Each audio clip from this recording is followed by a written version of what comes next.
stood up. What's going on? Where are you taking us? Mr. Femi turned to her, his lips curling into a sinister smile. You will find out soon enough, Sophia. Sit down. The boss erupted into chaos.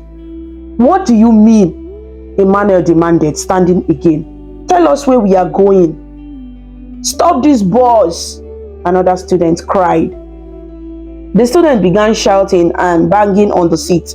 Mr. Femi's expression darkened, and he rose from his seat, turning to face the group. Enough! He roared.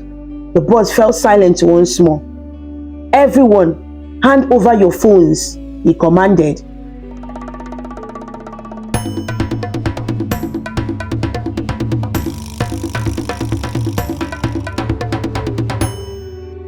Once upon a time, in a beautiful and bustling city in Nigeria, there lived a family of 3. Philip, his wife Selina, and their daughter Sophia. They were known for their warmth, love, and close bond. To anyone who knew them, the family seemed picture perfect. Philip was a man of great ambition and a sharp mind for business. He owned several thriving companies, including a chain of stores, a transport business, and even a real estate firm. His work often took him across the globe, yet, no matter how far away he was, he made it a point to call home every evening. He would start every call with the same line. Hello, my beautiful girls. How are my 2 queens doing today? Selina would laugh softly and reply, We are fine, King Philip. But are you eating well? You know you can't survive on just coffee and meetings. And Sophia, always eager to join the conversation, would chime in, Daddy, don't forget to bring me something nice. Maybe a new book this time. Philip always laughed heartily. Books, Sophia? You have a library at home. Don't you want jewelry or something fancy? No, Daddy, Sophia would insist, her voice firm but playful. I want books. Knowledge is better than gold. That's my girl, Philip would say proudly.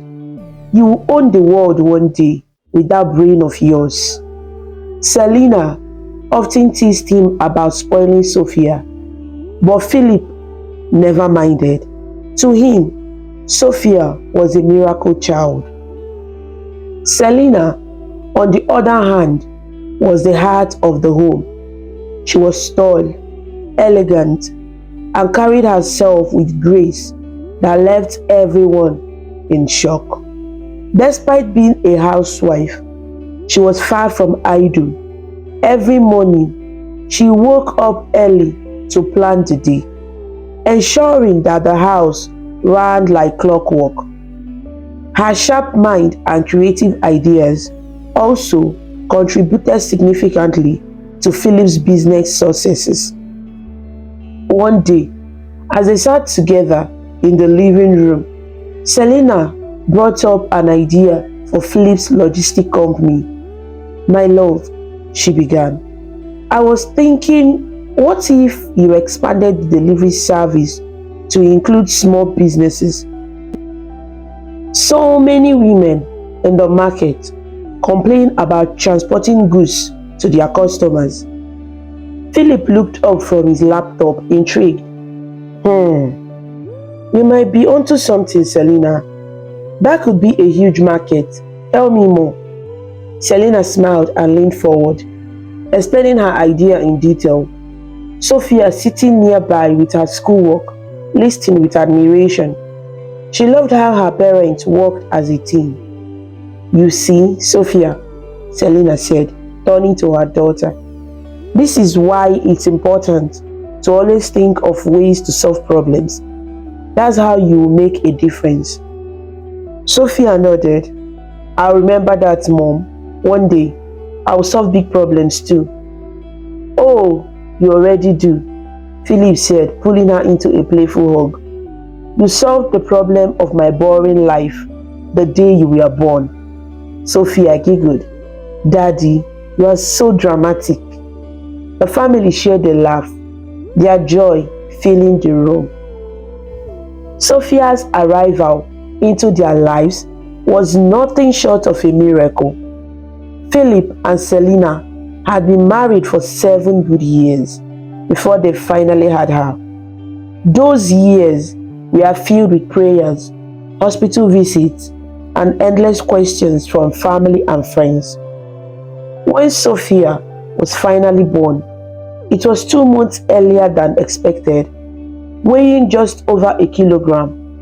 She was so tiny that Philip could cradle her in one hand. The doctors warned that her chances of survival were slim, but the little baby proved everyone wrong. Do you remember her first cry? Philip often said to Selena, his eyes misty with emotion. It was so small, yet it was the loudest sound I've ever heard. Selena always smiled at the memory. I remember holding her for the first time. I promised her I would do everything to make her life perfect. And they kept that promise. Sophia grew up surrounded by love and care. She attended the best school in the city, where she excelled in her studies. Despite her parents' wealth, she remained humble and respectful. One evening, as the family sat down for dinner, Sophia shared news about her school project. Mom, Dad, we are working on a charity drive at school. We want to raise money to buy books for kids who don't have any. That's wonderful, my dear, Selena said, serving her a plate of rice and stew. What's your role in the project? Sophia beamed. Well, I'm the team leader. I'm so excited. We're organizing a book fair to raise the money. Philip, always proud of his daughter, said, That's my girl. Leadership runs in your blood. Do you need any help? Well, we could use some sponsors, Sophia admitted. Do you know anyone who might help, Daddy? Philip chuckled. Just a few people here and there. Consider it done, my princess. Thanks, Daddy, Sophia said, her eyes shining with gratitude. Selena watched them with a smile, feeling grateful for the life they had built together. But even in the midst of their happiness, life had its surprises. One day, as Philip prepared for another business trip, he seemed unusually quiet. Are you okay, Philip? Selena asked, noticing the frown on his face. Just some issues at the office, he replied. Nothing I can't handle. Are you sure? Selena pressed gently. Philip nodded, forcing a smile. Don't worry about me, honey. Just take care of my queen while I'm gone. Sophia hugged him tightly before he left. Come back soon, Daddy. I always do, Philip said, kissing her forehead. As he drove away, Selena couldn't shake the feeling that something was bothering him. She decided to let it go, trusting that he would share when he was ready. Little did they know, the peaceful life they had always known was about to take a dramatic turn. For now, they laughed, loved, and lived each day to the fullest, blissfully unaware of the storm quietly brewing on the horizon. At Greenfield High School, Sophia was a star student, known for her intelligence and kindness. She was the best in her class and a favorite among her teachers. Her excellent grades and polite demeanor made her parents proud every day. But what made Sophia happiest was the company of her two best friends, Anita and Jessie. Anita was a cheerful, lively girl with a knack for making everyone laugh. She had a bubbly personality and a smile that could brighten the dullest day. On the other hand, Jessie, a boy their age, was calm and thoughtful. He had a unique sense of humor and a protective nature that made him a perfect friend. Together, the three were inseparable. Their friendship was built on trust, laughter, and shared dreams. While Sophia excelled in academics, Anita was the creative one, often drawing and designing things in her notebook. Jessie was the tech-savvy genius, always talking about gadgets and inventions. They complemented each other perfectly and made an unbeatable trio. One sunny morning, Sophia arrived at school a little later than usual. As she walked through the gates, she spotted Anita and Jessie standing by the entrance, their faces lighting up as they saw her. "Sophia, you are late," Anita exclaimed, pretending to frown. "Yeah," Jessie added with a teasing smile. "What took you so long? Did your princess carriage break down?" Sophia rolled her eyes, laughing. "Oh, please, I'm only 5 minutes late. And you two are acting like I kept you waiting for hours." "Well, 5 minutes feels like hours when we are missing you," Anita said dramatically, putting her hand on her chest. "Exactly," Jessie agreed. "We were starting to think you forgot about us." Sophia grinned and grabbed their hands. "Oh, stop it, you two. Let's go before the bell rings." The three of them walked to their classroom, holding hands and laughing as they talked about their plans for the day. Later that day, their math teacher, Mrs. Johnson, walked into the classroom with a smile. She set her books down on the desk and clapped her hands to get the students' attention. "Good morning, everyone," she said warmly. "I have some exciting news to share." The students sat up, their curiosity piqued. "We have organized a road trip to the National Museum," Mrs. Johnson announced. "It's going to be the last excursion of the year and also your last one in high school. I hope you are all ready for an unforgettable experience." The room erupted into cheers and applause. Students were clapping, laughing, and high-fiving each other. The news spread like wildfire, and soon every corner of the classroom was buzzing with excitement. "This is going to be so much fun," Anita said, her eyes sparkling with joy. "I can't believe it's our last excursion," Jessie added. "We have to make it the best one ever." Sophia smiled, feeling just as excited. "I'm going to bring my phone so we can record everything. We need memories of this." The trio began planning their day, imagining all the fun they would have at the museum. After class, the students gathered in small groups, chattering about the trip. Some discussed what they would wear, while others debated what snacks to bring. Sophia, Anita, and Jessie were no different. They sat together under a tree in the schoolyard, their heads closed as they talked excitedly. "I will bring snacks," Anita offered. "We can't go on a trip without food." "And I will bring my Bluetooth speaker," Jessie said. "We can play some music on the bus ride." Sophia clapped her hands. "This is going to be amazing. We'll have so much fun." The bell rang, signaling the end of the day, but the excitement lingered.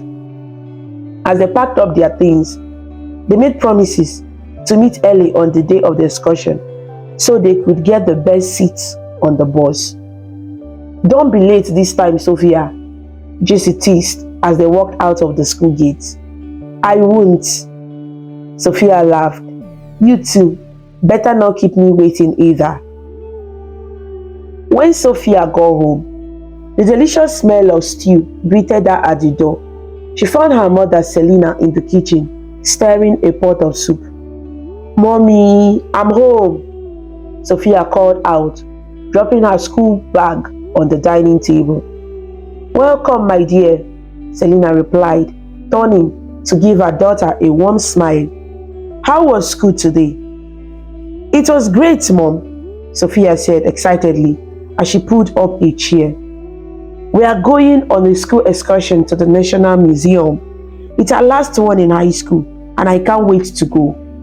Selina chuckled at her daughter's enthusiasm. "That sounds wonderful, Sophia. You will get to learn a lot and have fun with your friends." "Yes, Anita, Jesse, and I are already making plans. I'm going to bring my phone to record everything. It's going to be unforgettable." Selina nodded approvingly. "That's a great idea, but you have to be careful, okay? Stick with your friends and listen to your teachers. Promise me you won't wander off on your own." "I promise, Mom," Sophia said, grinning. Selina placed a bowl of rice and stew in front of Sophia. "Eat up. You will need your energy for all the excitement coming your way." Sophia took a bite, savoring the delicious meal. As she ate, she couldn't help but imagine what the museum trip would be like. She thought about the ancient artifacts, the history lessons, and the fun bus ride with her friends. "Do you think Daddy will let me take his camera?" she asked suddenly. Selina laughed. "You can ask him when he calls tonight. But don't get your hopes up. You know how much he loves that camera." "I will convince him," Sophia said confidently. Selina smiled, watching her daughter's excitement. Moments like this reminded her of how quickly Sophia was growing up. As the evening wore on, Sophia finished her homework and called Anita and Jesse to discuss more details about the trip. They laughed and talked for nearly an hour, their excitement growing with each passing minute. By the time Philip called home from his business trip, Sophia could hardly contain herself. "Daddy, guess what?" she exclaimed as soon as she picked up the phone. "What is it, my little princess?"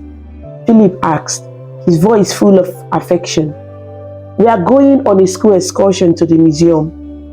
"That's fantastic news, Sophia," Philip said. "I'm sure you will have a great time. Just make sure you behave yourself and take lots of pictures. And don't forget to tell me everything when I get back."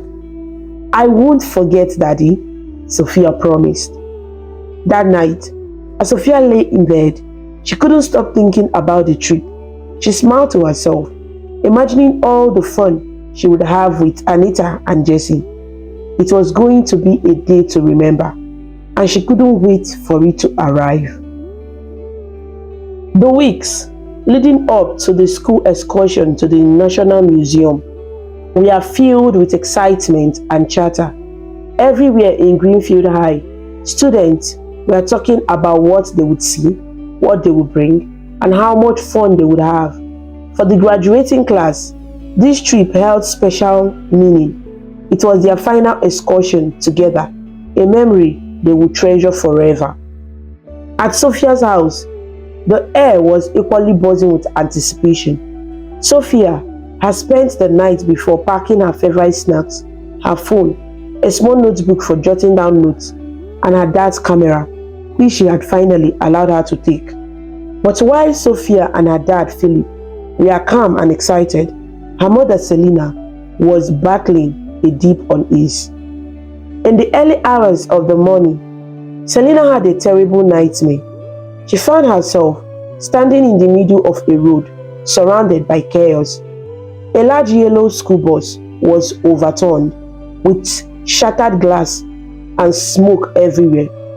She could hear the cries of terrified children and the wailing of parents. Desperately, she called out, "Sophia! Sophia!" But there was no response.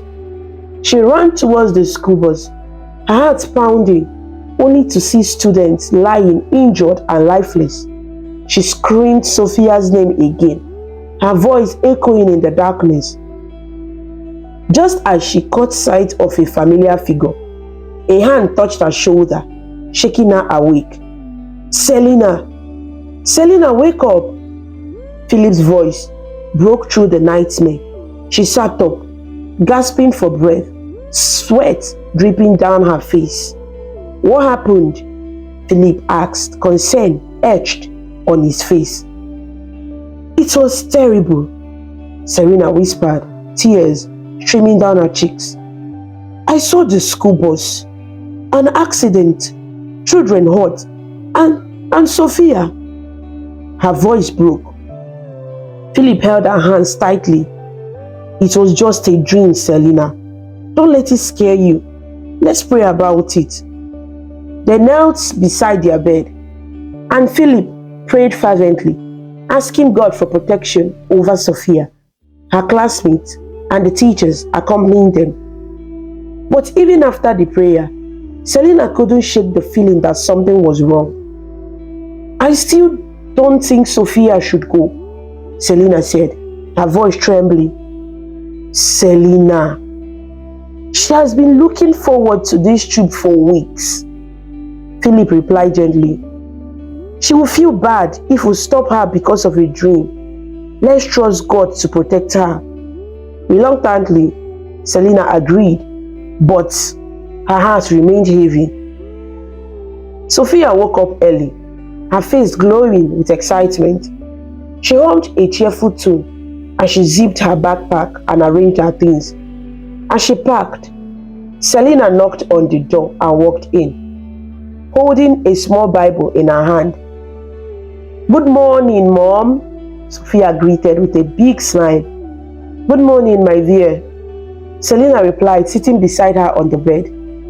"Before you leave, I want us to pray together." "Of course, Mom," Sophia said, sensing the seriousness in her mother's tone. Selina took her hands and they prayed together. Selina's voice was soft but firm as she asked God to guide and protect Sophia throughout the day. When they finished, Selina handed Sophia the small Bible. "Keep this with you, my darling. If you ever feel like something isn't right, pray and ask for guidance." Sophia hugged her mother tightly. "Thank you, Mom. I will keep it close." And she packed up her backpack and headed downstairs. Selina watched her with a mixture of pride and anxiety. Sophia's driver, Mr. Ade, was already waiting outside to take her to school. As they drove, Sophia pulled out her phone and made a video call to Anita and Jesse. "Good morning, sleepyheads," she teased as their faces appeared on the screen. "Look who is talking," Anita shot back with a laugh. "If you don't hurry, you will miss the bus." "She always takes her sweet time," Jesse added, pretending to roll his eyes. "Oh, please," Sophia laughed. "I'll be there before you know it." They laughed and teased each other until Sophia reached the school gate. She stepped out of the car, waving goodbye to Mr. Ade before spotting Anita and Jesse waiting for her. "You are here," Anita exclaimed, running to her. "What did you bring? Snacks, drinks? And don't forget the camera," Jesse added. Sophia laughed, holding up her bag. "Everything is in here. Are you guys ready for our last excursion?" "More than ready," Anita said, grinning. "I can't wait to have fun," Sophia added. The school bus, a long yellow vehicle, pulled into the school compound as students cheered. Two teachers were accompanying the students, Mr. Femi, a tall, friendly man with a booming voice, and Miss Chika, a kind but strict woman in her 40s. The students adored them, knowing they made every trip both fun and educational. Miss Chika clapped her hands to get the students' attention. "All right, everyone, listen up," she said. "Before you board the bus, I want to remind you to behave like the well-trained children you are. No noise, no fighting, and make sure you jot down everything you learn because there'll be a test next week. Got it?" "Yes, ma'am," the students chorused, trying to hide their groans about the test. "Good. Now, let's board the bus in an orderly fashion." The students lined up, chatting and laughing as they climbed into the bus. Anita, Jessie, and Sophia managed to grab seats near the back where they could sit together. "This is going to be the best day ever," Anita said, clapping her hands excitedly. Sophia smiled and whispered a small prayer. She placed her hand on the Bible her mother had given her, feeling a sense of comfort. The bus rumbled to life, and soon they were on their way. The students sang songs, cracked jokes, and took pictures. Jesse pulled out his Bluetooth speaker, playing soft music in the background. "Don't forget to take pictures when we got to the museum," Jesse reminded Sophia. "I won't," Sophia said with a grin, holding up her dad's camera. "This is going to be a day we'll never forget." As the bus sped down the road, the excitement inside grew louder. But for Sophia, her mother's words and the lingering feeling of unease stayed with her. She held the Bible a little tighter and prayed silently for the journey to be safe. Unknown to them, the journey ahead would be more eventful than they had ever imagined. The bus hummed along the highway as laughter and chatter filled the air. Sophia leaned against the window, smiling as she scrolled through the pictures she had taken so far. Anita and Jessie sat beside her, munching on snacks and teasing each other about who looked better in their selfies. Just then, Sophia's phone rang. She glanced at the screen and saw her mother's name. "Hi, Mom," Sophia greeted, her voice cheerful. "Hello, my darling," Selena said, her tone soft but slightly anxious. "How's the trip going? Are you safe?" "Yes, Mom, everything is fine. We are having so much fun. Don't worry," Sophia replied reassuringly. Selena sighed with relief. "Good. But don't forget to pray, Sophia. Promise me you will always say a prayer, especially when you feel uneasy." "I promise, Mom," Sophia said, smiling. "But don't worry, Mom. Everything is perfect." "All right," Selena said, her voice calm but hesitant. "Have fun, my dear. I love you." "I love you too, Mom." Sophia ended the call and tucked her phone into her bag, her heart warm from her mother's care. The bus rolled on, the students laughing and chatting as they shared snacks and sang along to songs playing from Jesse's Bluetooth speaker. Every so often, someone would shout, "Selfie time!" and the students would pose, cramming into the frame with wide grins and goofy expressions. "This trip is already the best," Anita said, giggling as she added a silly filter to one of their photos. "And we are not even there yet," Jessie added, high-fiving Sophia. The journey was 3 hours long, but time seemed to fly by. When the bus finally turned onto a narrow path leading to the museum, a cheer erupted from the students. "We are almost there," Anita exclaimed, clapping her hands. The road was different from the smooth highway they had been traveling on. It was narrow, surrounded by dense bushes and towering trees. Houses were nowhere in sight, and the air felt quieter, almost eerie. Suddenly, the bus lurched to a stop. The students, caught off guard, looked at each other in confusion. "Why did we stop?" Jessie asked, peering out of the window. The teachers, Miss Chika and Mr. Femi, stood up and walked to the front of the bus. "What's going on?" Miss Chika asked the driver. "The bus broke down," the driver replied, stepping out to inspect the vehicle. The students began murmuring among themselves. What's going on? Are we stuck? How long will it take to be fixed? Miss Chika turned to face the students, clapping her hands to get their attention. Everyone, calm down. The driver is checking the problem and we'll have a mechanic here soon. There is nothing to worry about. The students nodded but couldn't hide their unease. The bus felt stuffy, and as the minutes stretched into an hour, the students began sweating and fidgeting. Miss Chika, Sophia said softly, can we go outside? It's so hot in here. Miss Chika hesitated, glancing at Mr. Femi, who nodded. All right, she said, but everyone stays close to the bus. Don't wander off. Is that clear? Yes, ma'am, the students chorused, eager to get some fresh air. They filed out of the bus, some sitting by the edge of the narrow road, while others leaned against the vehicle. Sophia, Anita, and Jessie sat together, their earlier excitement replaced by worry.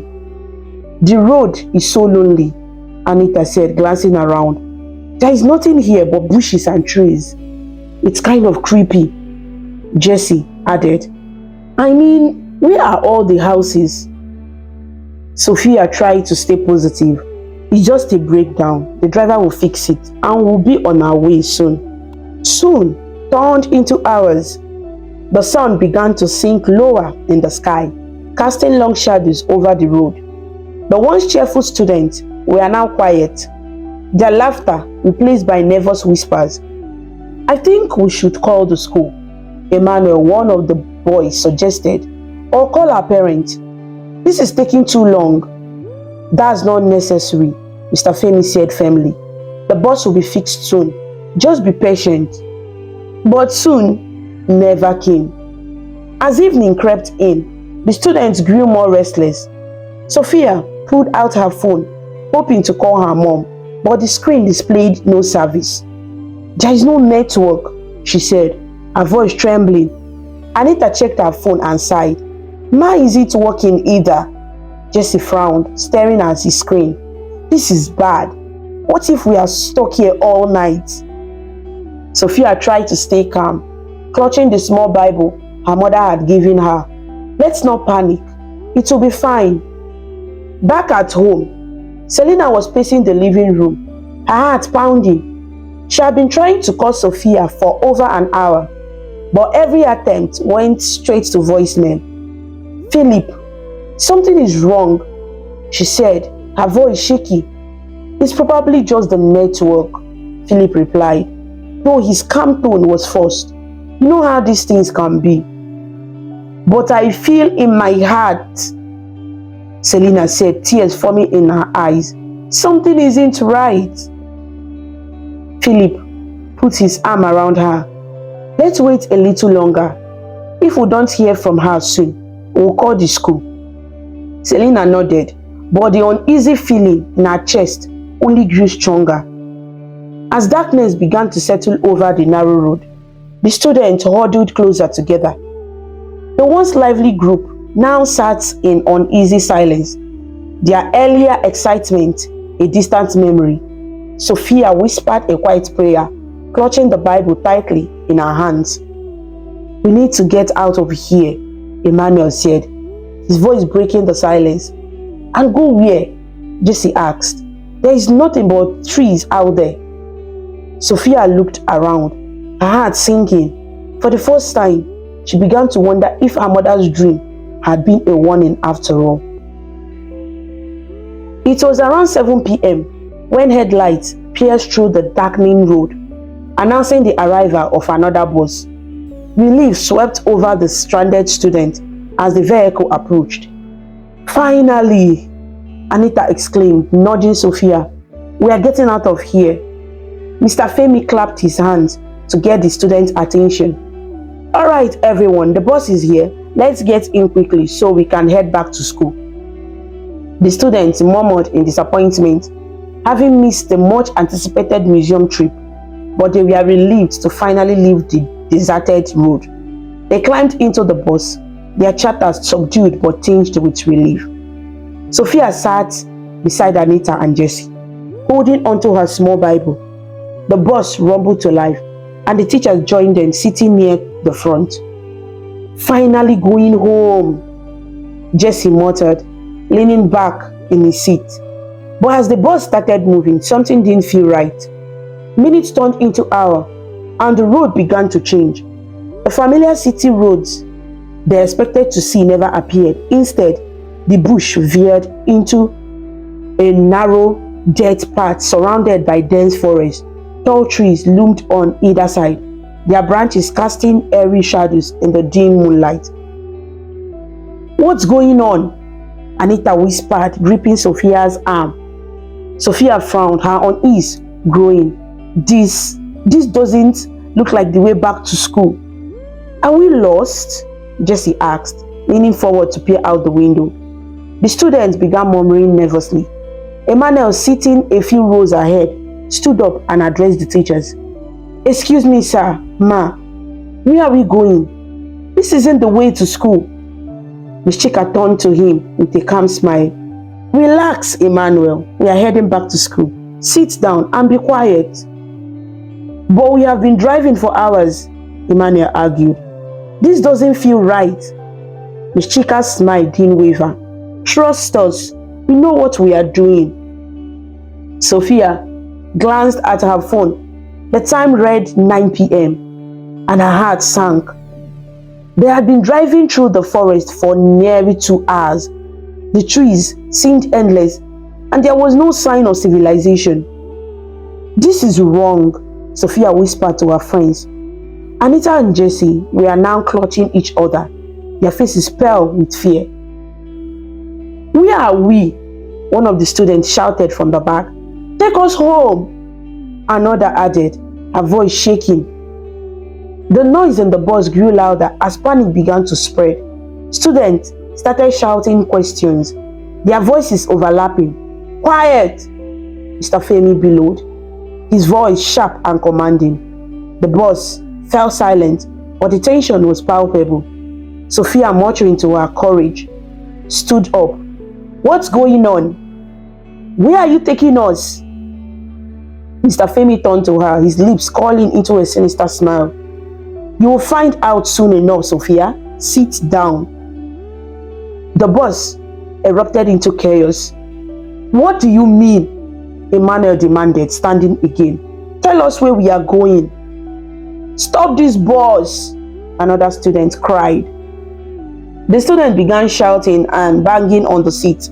Mr. Femi's expression darkened, and he rose from his seat, turning to face the group. "Enough!" he roared. The bus fell silent once more. "Everyone, hand over your phones," he commanded. The students froze, exchanging confused and frightened glances. "What?" Anita whispered. "You heard me," Mr. Femi said, his voice low and dangerous. "Pass your phones to Miss Chika now." "No," Emmanuel said firmly. "Our phones are ours. You can't just take them."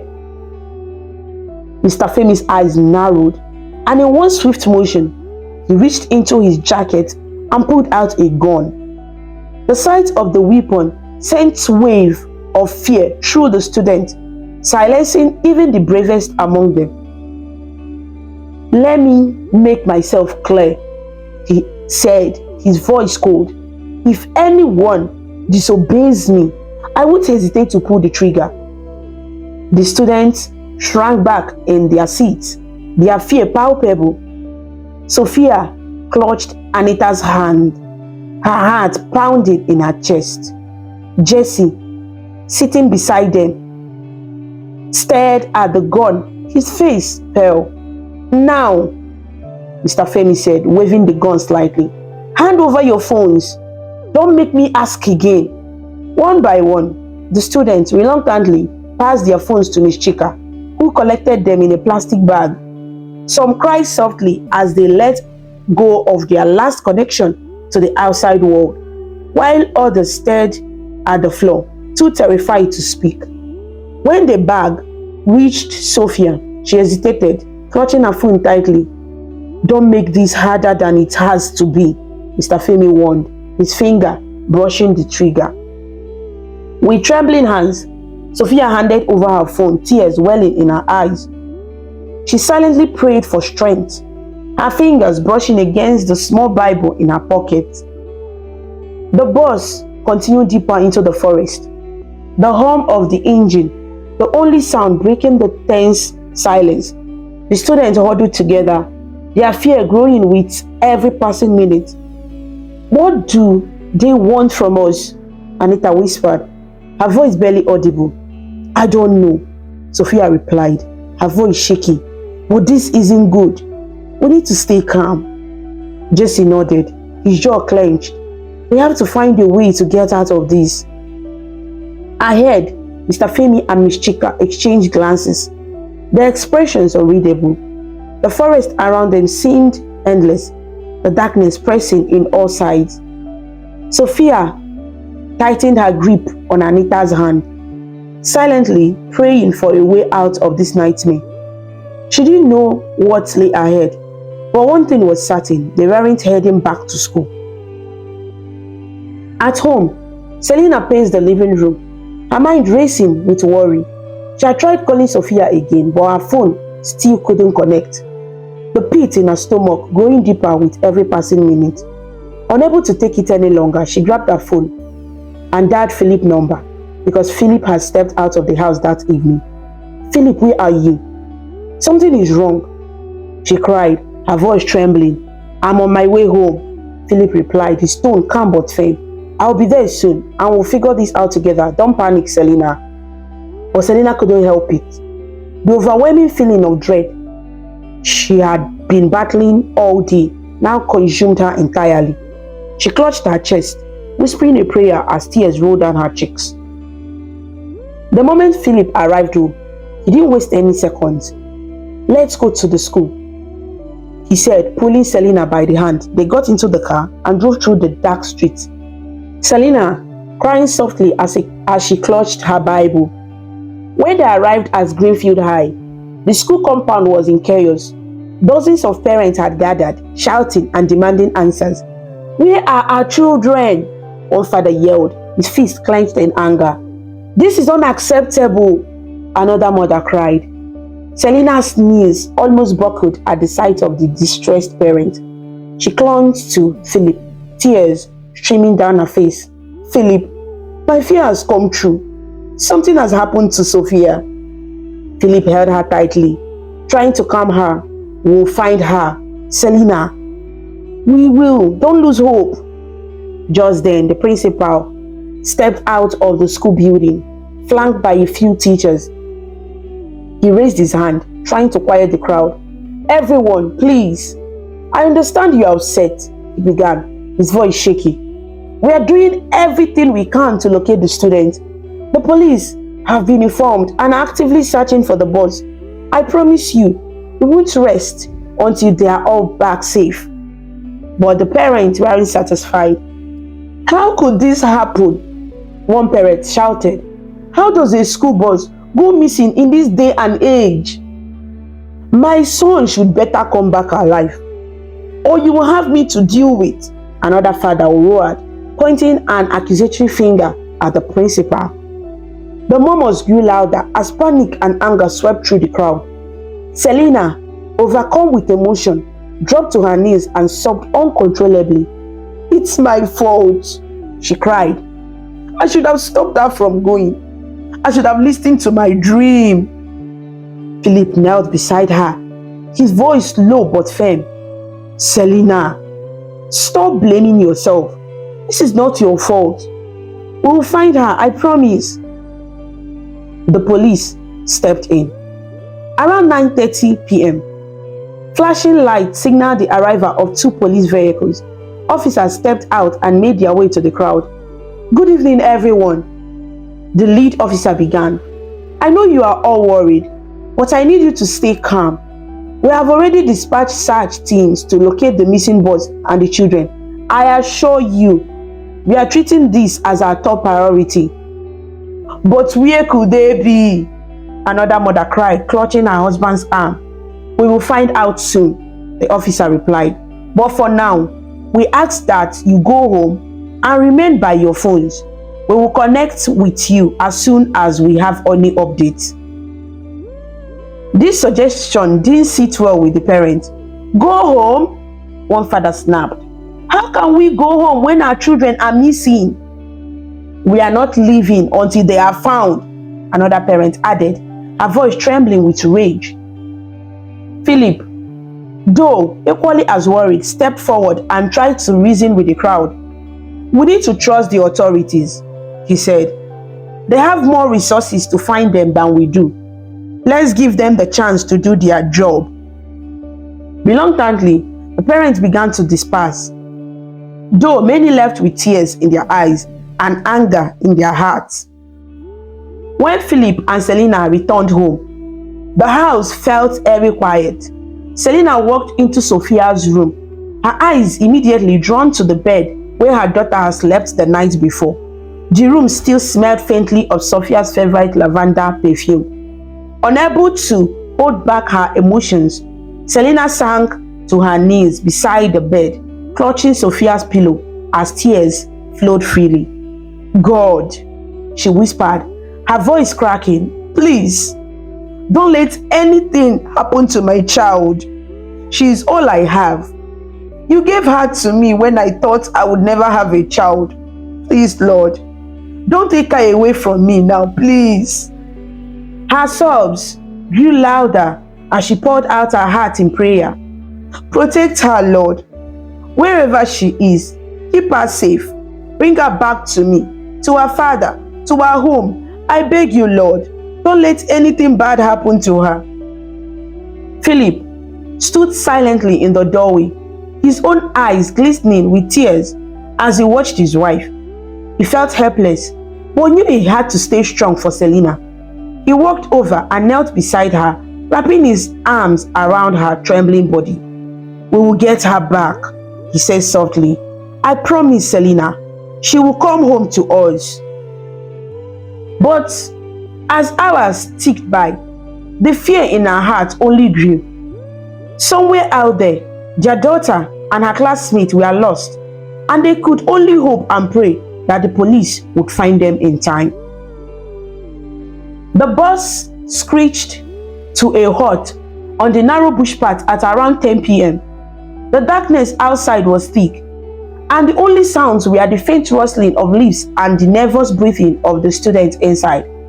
Miss Chika, at the front of the bus, her lips curling into an unsettling smile. All right, children, she said, her voice calm but chilling. Start coming down one by one in a row. The students froze, their fear palpable. No one dared to move. Did you not hear me? Miss Chika snapped, her tone sharp now. Sophia clutched Anita's hand tightly, her heart pounding in her chest.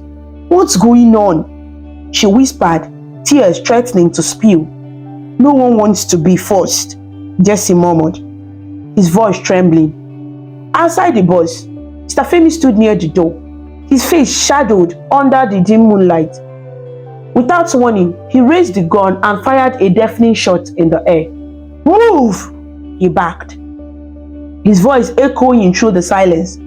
The students screamed and scrambled to obey, clutching each other as they filed out of the bus. Their sobs and shaky breaths filled the air as they stepped into the cold, hard ground. The forest surrounded them like an endless maze, the towering trees casting airy shadows under the faint moonlight. Once all 30 students were out of the bus, Miss Chika and Mr. Femi climbed back into the vehicle. Please don't leave us. Don't leave us here, please. One of the students cried out, her voice filled with desperation. Come back, another begged, tears streaming down his face. But the bus engine roared to life, and without a single word, it sped off into the darkness, leaving the students stranded on the dissolute bush path. Sophia stared after the disappearing taillight, her hands trembling. What are we going to do? She whispered, her voice cracking. Why would they do this to us? Anita sobbed, clinging to Sophia. Jesse swallowed hard, his eyes scanning the surrounding forest. This doesn't feel real. It's like a nightmare. Their desperate cries were soon interrupted by the sound of movement in the bushes. Twigs snapped and shadows emerged from the darkness. A group of men appeared, their faces hidden behind terrifying masks. They moved with a quiet, menacing confidence, holding machetes and guns.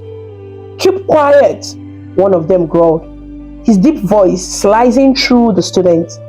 Panicked murmurs. The students huddled together, trembling and sobbing. "Please, don't hurt us," Sophia whispered, clutching Anita and Jesse tightly. One of the men, Clary the leader, stepped forward. His mask was more elaborate than the others, and he exuded an air of authority. "Listen up," he said, his voice cold and commanding. "You are our prey. We paid a lot of money to get all 30 of you." The students gasped in horror, their fear escalating. 500 million naira, he continued, emphasizing the amount. "That's what we paid Chika and her boyfriend Femi to deliver you to us. So don't try anything stupid or you regret it."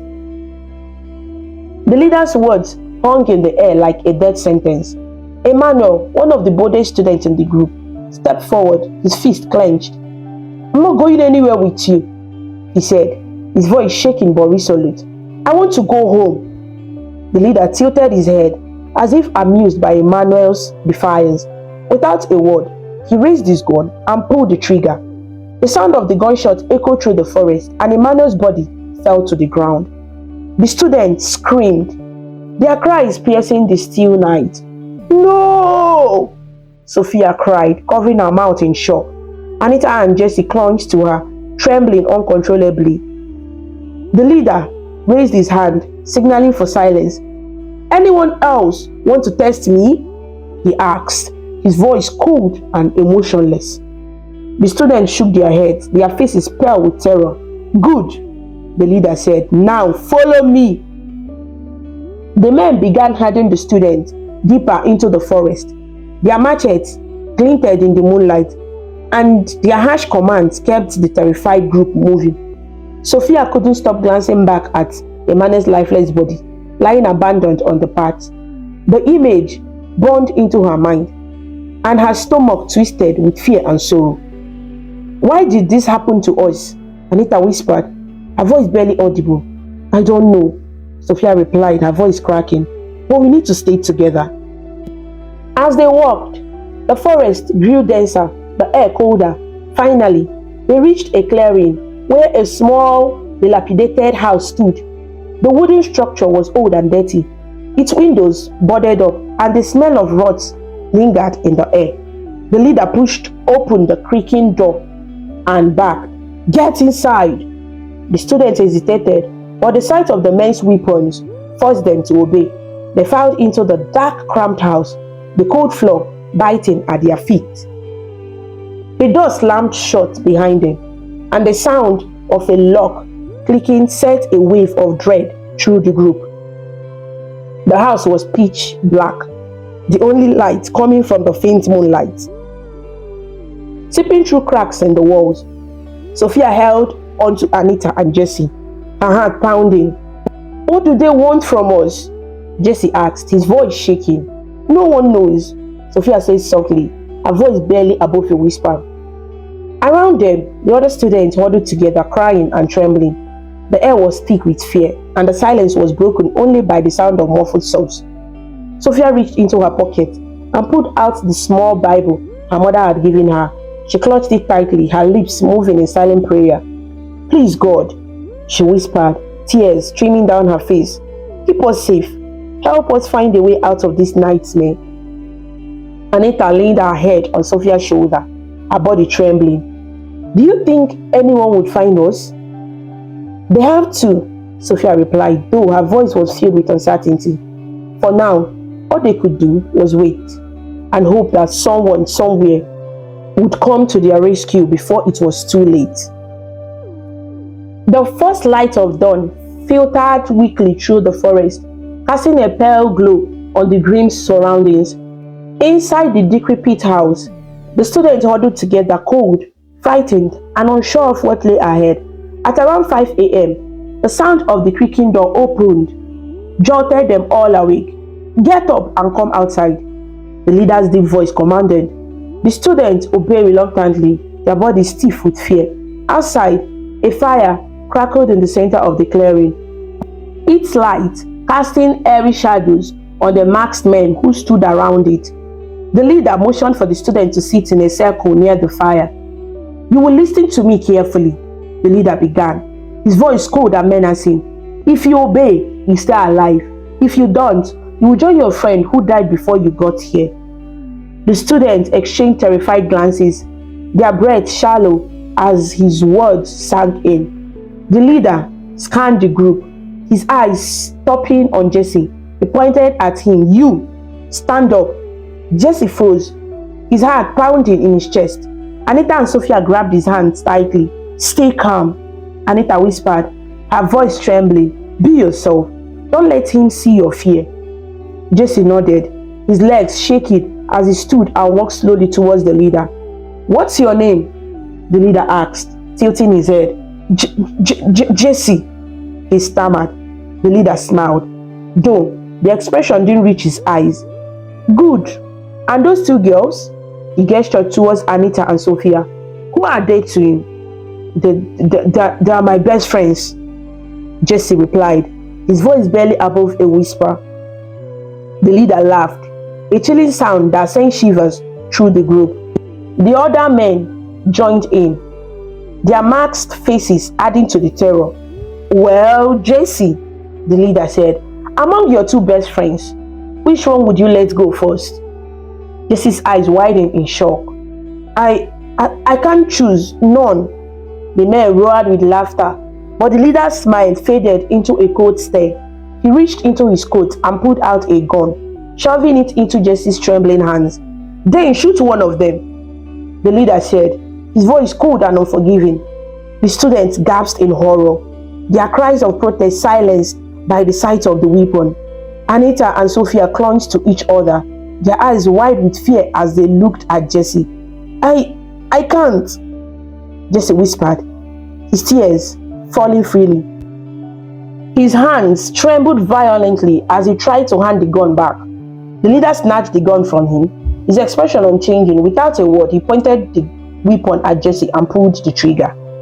The sound of the gunshot echoed through the forest, cutting through the silence like a knife. Jesse's body crumbled to the ground, lifeless. "Jesse!" Anita and Sophia screamed, rushing to his side. Tears streamed down their faces as they shook him, calling his name. With the last of his strength, Jesse opened his eyes and looked at them. "I love you," he whispered before taking his final breath. Sophia collapsed to the ground, clutching Jesse's lifeless hand as sobs racked her body. Anita's grief turned into rage.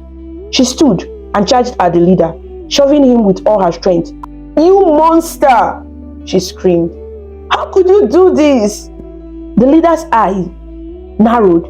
Without hesitation, he raised his gun and fired again. Anita fell to the ground beside Jesse, her body lifeless. "No!" Sophia wailed, her screams piercing the morning air.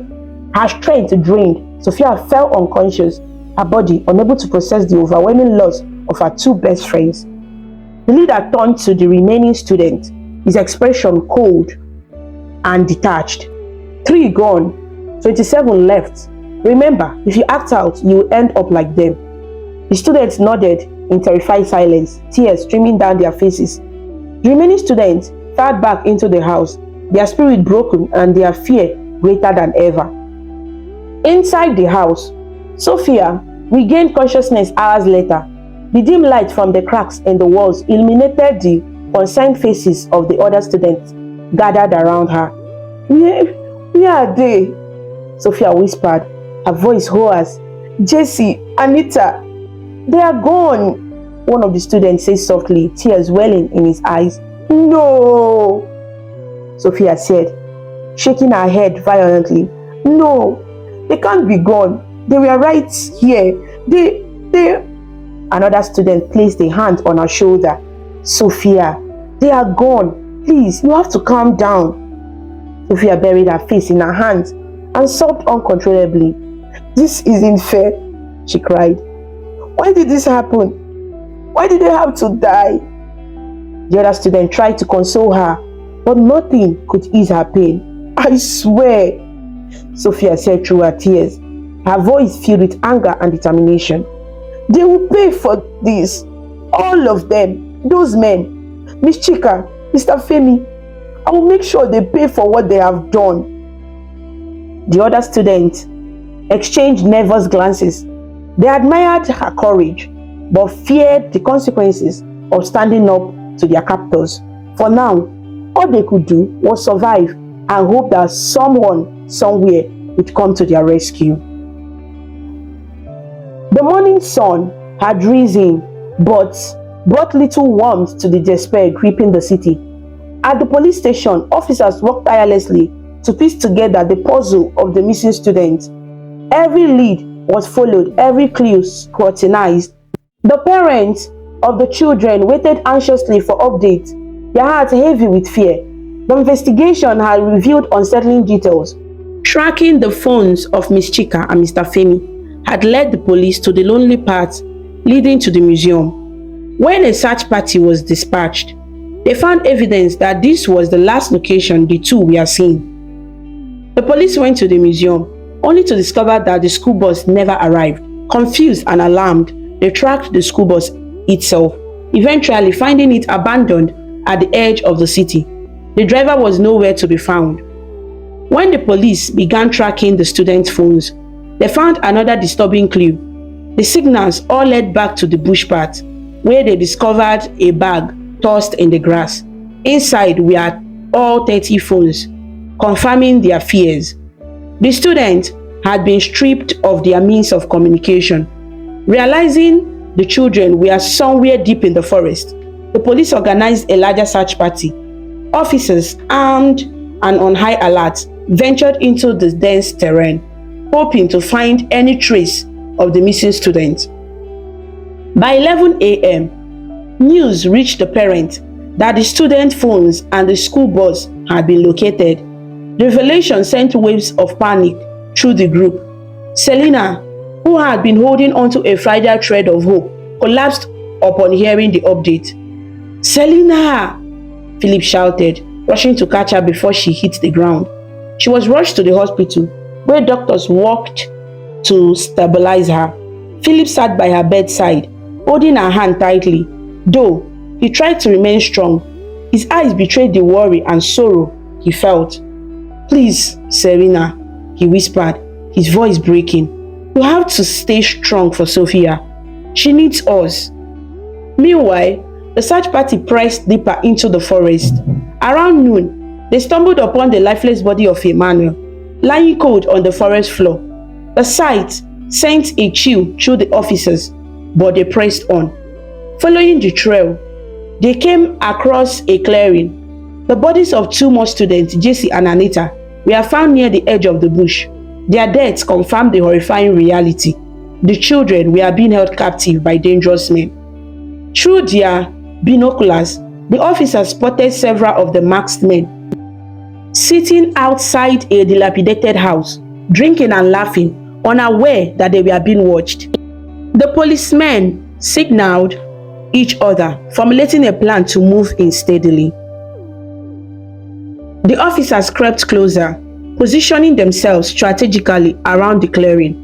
One of the officers signaled to his team, and within seconds, gunfire erupted. The policemen shot down most of the men outside, catching them off guard. In the chaos, the door of the house burst open. Terrified, Sophia and the other students ran out, scattering in all directions. "Run!" Sophia shouted, pulling one of the younger students along with her. In a fit of rage, the gang leader emerged from the house, shooting wildly at the fleeing children. Bullets rained down, and screams filled the air as many students fell to the ground. By the time the gunfire ceased, only 5 students, including Sophia, had managed to escape into the forest. The policemen quickly turned their attention to the gang leader, gunning him down before he could cause more harm. With all the captors neutralized, the officers hurried to help the surviving students. Sophia, trembling but alive, was among the 5 who made it out. Her clothes were torn, her body bruised, and her face streaked with tears. She clutched the small Bible her mother had given her, whispering prayers of gratitude. for surviving the nightmare. The officers carefully carried the bodies of the fallen students, including Jesse and Anita, back to their vehicles. The survivors were gently helped into the cars, their faces pale and filled with grief. As the officers tended to the scene, Sophia spoke up, her voice shaky but determined. "Miss Chika and Mr. Femi, they are behind all of this. I heard them saying they were planning to leave the country." The police immediately relayed this information to the airport authorities, providing detailed descriptions of the two fugitives. At the airport, Miss Chika and Mr. Femi were just moments away from boarding a plane. They walked briskly towards the gate, blending in with other passengers, their faces calm and composed. But before they could board, officers surrounded them, guns drawn. "Freeze! Hands where we can see them." The two froze, their calm facades shattering. Miss Chika began crying, while Mr. Femi cursed under his breath. They were handcuffed and taken into custody, their attempted escape thwarted. By the end of the day, the news of the rescue reached the parents. Though grief hung heavy over the loss of many students, there was relief for the 5 survivors. At the hospital, Philip was sitting beside Selena when an officer arrived to deliver the news. "Mr. and Mrs. Philip," the officer said gently, "your daughter Sophia is alive. She is safe and being brought back as we speak." Selena, weak but conscious, burst into tears of relief. "Thank you, God," she whispered, clutching Philip's hand. As they waited for Sophia's return, the pain of the loss was undeniable, but the knowledge that she had survived gave them strength to keep going. By afternoon, the bus arrived back at the city, pulling into the school premises where parents had gathered anxiously. The atmosphere was thick with grief and relief as some parents embraced their surviving children, while others cried for the ones they had lost. Selena, still recovering from her fainting spell earlier that day, rushed to the school with Philip the moment she heard the news. When they arrived, their eyes immediately searched the crowd for Sophia. And there she was, standing among the other survivors, looking weak, pale, and utterly exhausted. "Sophia!" Selena cried, running towards her. "Mom! Dad!" Sophia called back, her voice cracking as tears streamed down her face. The moment they reached her, Selena and Philip wrapped their arms around her, holding her tightly, as if to ensure she was real. Selena sobbed uncontrollably, stroking Sophia's hair, while Philip's normally composed demeanor broke and tears filled his eyes. "I thought I lost you," Selena whispered, her voice trembling. "I'm here, Mom, I'm here," Sophia replied softly, leaning into the entrance. But it's not over." Around them, the scene was devastating. Parents who had lost their children wailed in agony as the bodies were taken to the morgue. The sound of their cries filled the air, cutting deep into Sophia's heart. Her eyes wandered to Jesse's and Anita's parents, who clung to each other, their faces etched with unbearable sorrow. She couldn't hold back her tears as she thought of her best friends, their laughter, their dreams, their bond, all cruelly taken away. "I have to see them one more time," she whispered, breaking free from her parents' embrace. She ran towards the lifeless bodies of Jesse and Anita, tears streaming down her face. As she knelt beside them, her hands trembled. "I'm so sorry," she sobbed, her voice cracking. "I couldn't protect you. I will never forget you, never." Her cries grew louder as she touched their cold hands for the final time. Suddenly, everything around her began to blur. She felt herself being pulled away, her surroundings spinning wildly. Sophia woke up with a gasp, her chest heaving, sweat dripped down her face as her wide, terrified eyes scanned her room. "It was a dream?" she whispered, her voice shaky. She touched her face, her arms, confirming she was safe and alive. The door to her room burst open, and Selena rushed in, her face filled with panic. "Sophia, are you okay? I heard you screaming," Selena said, kneeling by her bedside and pulling her into a tight hug. Sophia clung to her mother, her hands trembling. "Mom, it felt so real," she whispered. "What did you see?" Selena asked, her voice soft but concerned. Sophia took a deep breath, trying to steady herself. "I saw everything, the excursion, The bus breakdown, the men in the forest, Jesse and Anita, her voice broke as tears welled up in her eyes. They died, Mom. Selena's face paled, her own tears forming. Oh, Sophia, she said, stroking her daughter's hair. I had a dream too. I saw you dead. I woke up panting and ran straight to you. The two stared at each other in silence. Their fears mirrored each other's eyes. Sophia grabbed her mother's hand tightly. Mom, this isn't normal. It felt more like a warning than a dream. We have to pray. Selena nodded, and together they knelt beside the bed, pouring their hearts out in prayer. They asked for protection, wisdom, and clarity, thanking God for the chance to wake up from such a nightmare. As they finished praying, Sophia grabbed her phone and opened the group chat she shared with Anita and Jesse. She quickly called them, her heart racing as the phone rang. Anita's cheerful voice came through first. Sophia, what's up? Are you okay?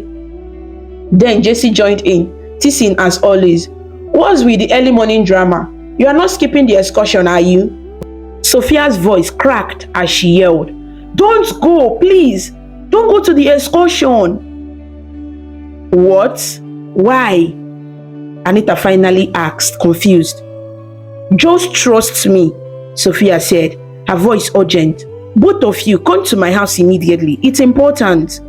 Okay, calm down, Jesse replied, his tone serious now. We'll be there soon. Sophia hung up and sighed deeply, feeling slightly relieved but still haunted by the vivid images from her dream. It was just a dream, she whispered to herself. But what if it wasn't? The thought made her shiver. The idea of stepping onto that bus, or risking everything she had seen in her dream, filled her with dread. When Anita and Jesse arrived, she would tell them everything, every detail, every fear. For now, she was grateful it had all just been a dream. But one question lingered in her mind. Was this really just a dream? Or was it a warning of what could happen? What do you think would happen if they still go for the excursion? Do you think Sophia's dream was just her imagination? Or was it a glimpse of something real? Share your thoughts in the comment section and see you in the next episode.